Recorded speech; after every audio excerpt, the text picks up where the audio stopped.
بفتح كده اليوتيوب فلقيت اعلان فيلم جلاديتور الجديد. I remember that day.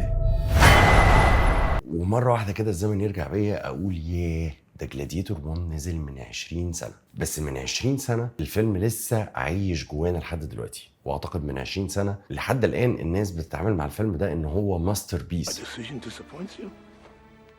حاجة عظيمة جدا اتعملت بإمكانيات أكيد أقل بكتير قوي من الإمكانيات اللي موجودة دلوقتي، ومع ذلك خدت رانك لحد الآن. وده خلاني أفكر الجزء التاني ممكن يكون بقوة الجزء الأول. احنا عارفين إن الأغلب إن الأفلام اللي بيتعمل لها جزء تاني وجزء تالت وجزء رابع وخامس وعاشر وعشرين بصراحة شديدة بتبقى مش حلوة وبتبقى مماطلة زيادة عن اللزوم، ولكن ده ما يمنعش إن في أجزاء عظيمة جدا اتعملت من أفلام حققت نجاح، وآخرهم مثلا توب جان اللي عملنا عليه ريفيو كامل. بصراحة الجزء التاني كان رائع وجبنا بيهايند ذا سينز، مع العلم حتى ان الجزء الاول برضو امكانياته كانت محدودة جدا، بس الجزء التاني الامكانيات اتطورت وبدأوا ان هم يدربوا الممثلين اكتر ويخلوا الطيارات اللي بتطير طيارات حقيقية والمشاهد كلها حقيقية، ونسبة الجرافيكس تكاد تكون منعدمة تماما. روحوا اتفرجوا على الحلقة وتعرفوا كويس انا بتكلم في ايه، لان جبت كواليس للفيلم. فقعدت افكر كتير بقى، هل ممكن جلاديتور الجزء التاني يكون بنفس قوة الجزء الأول؟ تعالوا كده نفتكر مع بعض ونبص بصة سريعة على التريلر ونفتكر كده مع بعض بسرعة الجزء الأول والنقط المهمة اللي كانت فيه.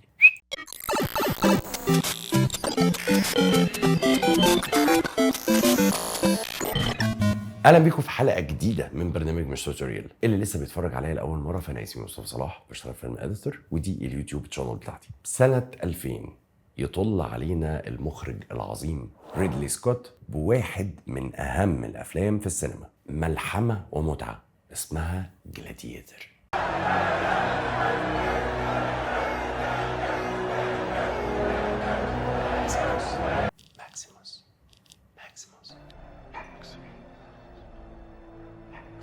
ملحمة فعليا من ناحية القصة ومن ناحية الإخراج ومن ناحية التمثيل والمزيكا التصويرية. المهم يعني قدم لنا كده حتة ساندوتش بقول لكم احنا شبعانين منه لحد اللحظة دي. القصة قصة جميلة جدا، وهي بتقول لك ان في بطل، البطل ده كان بطل قومي بمعنى الكلمة، وكان راجل مقاتل ومحارب وليه علامات في الجيش، وبعد وفاة الملك ابنه هو اللي مسك الحكم، في حين ان القائد ده كان المفروض هو اللي يمسك الحكم. فابنه يعمل ايه؟ ينتقم منه. فبتبتدي رحلة انتقام فظيعة من مرمطة، لانه هو بيصبح عبد. يعني مش عايز احرق قوي للي ما اتفرجش على الجزء الاول، لانه والله خسارة ان فيلم زي ده يتحرق. المهم يعني رحلة من العناء فظيعة وظلم بين وحتة كده دراما اكشن عياط بفرحة ببهججة، يعني كل حاجة موجودة في الفيلم. المهم بقى ان كل ده بيقدمه ممثلين عباقرة جدا بصراحة. راسل كرو في اعظم حاجه عملها في تاريخه، وما طبعا العبقري خواجين فينيكس اللي كان لسه صغير بس كان عنده ماده تمثيليه مش طبيعيه، وما كانش طبعا عمل ساعتها بقى فيلم ذا جوكر. وطبعا راسل كرو ساعتها كان مان اوف ذا شو ومان اوف ذا يير ومان اوف اي حاجه ممكن تيجي في دماغك يا بيه. بس تعالى بص بصه كده على الصغير اللي هو البطل التاني ده، من كتر ما هو متاثر بالمشهد ومتاثر بالشخصيه ومتاثر بحاله الفيلم يعمل لك المشهد العظيم ده. وعلى فكرة بس المشهد ده كان ارتجال تام،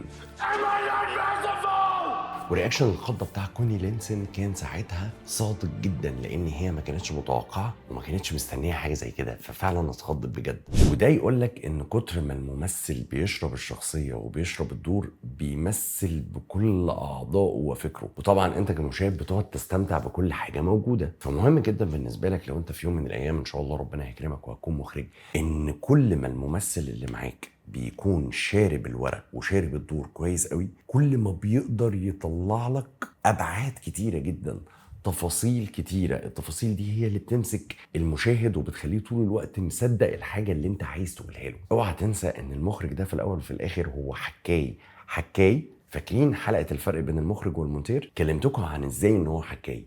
المخرج ده هو الحكاي اللي بيحكي لك الحدوته ومعاه عناصر كتيره جدا في الحكايه. الممثل هو عنصر تحته، وكتر ما الممثل بيبقى انكاست وكتر ما الممثل بيبقى مظبوط جدا وشارب الدور وشارب ابعاد الشخصيه، كل ما بتستمتع بالتمثيل.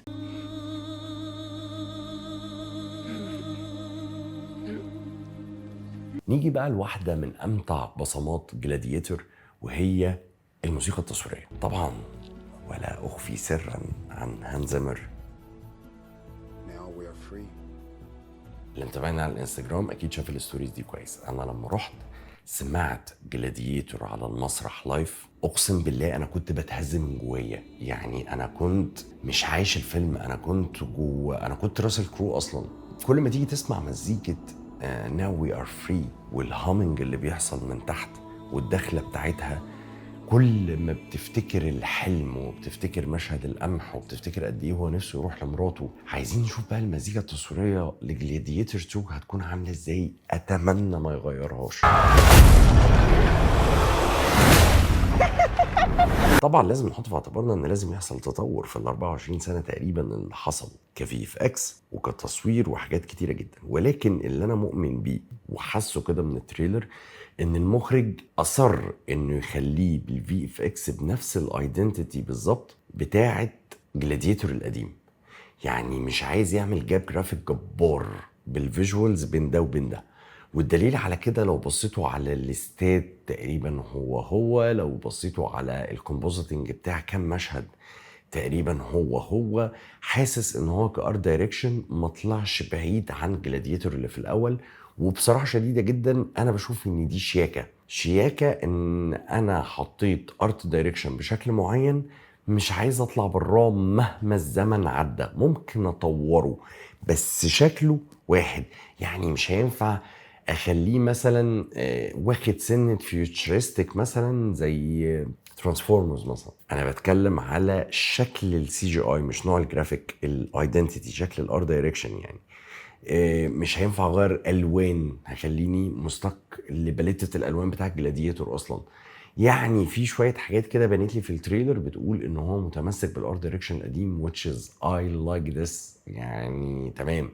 اتمنى بقى ان الفيلم كله يكون مكمل كده، ما بصش كده على مشهد الاقي جرافيك 24 طالع لي في وشي. اتمنى ان الافوره في الجرافيكس ما تبوظش فكره الفيلم. هقول لكم كده على معلومه سريعه، انتوا عارفين ان وقت عرض جلاديتور 1 كان نفس الوقت اللي نازل فيه ميشن امبوسيبل 2 واكس مان، وكان نازل في نفس السنه اللي كان فيها ميت ذا بيرنت، كان نازل قدامه افلام عتاوله. ومع ذلك جلاديتور اكتسحهم كلهم، ياخد حوالي 5 جوائز اوسكار، وتقريبا توتال لوكشه الجوائز اللي جمعها 23 جايزه. يمكن على مستوى الارقام الافلام اللي كانت نازله معاه كانت كوميرشال اكتر، فحققت ارقام اعلى في السينما. لكن هو برضه ما خسرش، لان هو اتعمل ببادجت حوالي 103 مليون دولار بس حقق مبيعات 465 مليون دولار، في حين ان كل اصلا الكاست اللي اشتغلوا فيه كلهم بعد الفيلم ده راحوا في حته تانية خالص. فبالتالي هو الكسبان، يعني الكسبان. يا رب ارزقنا يا رب بحاجه نكسب فيها كده يا رب. تعالوا بقى نرجع لجلاديتور الجديد او الجزء الثاني. فاكيد ريدلي سكوت موجود معانا، ولكن المره دي بيدخل اللعبه بطقم جديد تماما. الكتاب مختلفين، الابطال مختلفين. جلاديتور 2024 هيكون بالممثل الايرلندي بول ماسكال. فهل هيقدر بقى يقدم نفس مستوى راسل كرو؟ يعني مش عارف بصراحه ايه اللي هيحصل، ولكن انا براهن دايما في التمثيل تحديدا. انا براهن على المخرج مش براهن على الممثل، لان المخرج الشاطر هو اللي يعرف يوظف الممثل في ادوار صح ويعرف يطلع منه التمثيل اللي جواه. هل الكاست الجديد بقى هيقدر يتغلب على الكاست القديم ولا لا؟ برضه مش عارف انا لما اجي اتفرج على الفيلم ده بصراحه هل المفروض طول الوقت اقعد اقارن ولا استمتع بالفيلم كاني بتفرج على فيلم لاول مره؟ لو قعدت اقارن ما اعتقدش ان انا استمتع بالفيلم، اعتقد ان انا محتاج اقعد اتفرج كده على اللي بيحصل قدامي. قولوا لي رايكم والله يا جماعه بجد، نعمل ايه؟ خلونا نعمم السؤال اكتر ونقول هل تفتكروا ان جلاديتور 2 هيتفوق على جلاديتور 1؟ انا مش عارف. يا ترى هيعرف يحافظ على مجده وهيعرف يحافظ على الاسم العظيم ده، ولا هنبوظ كل حاجه وهنضرب؟ في حاجه مهمه قوي نسيت اقولها. اي نعم احنا ما معناش راسل كرو في هذا، بس معنا دينزل واشنطن.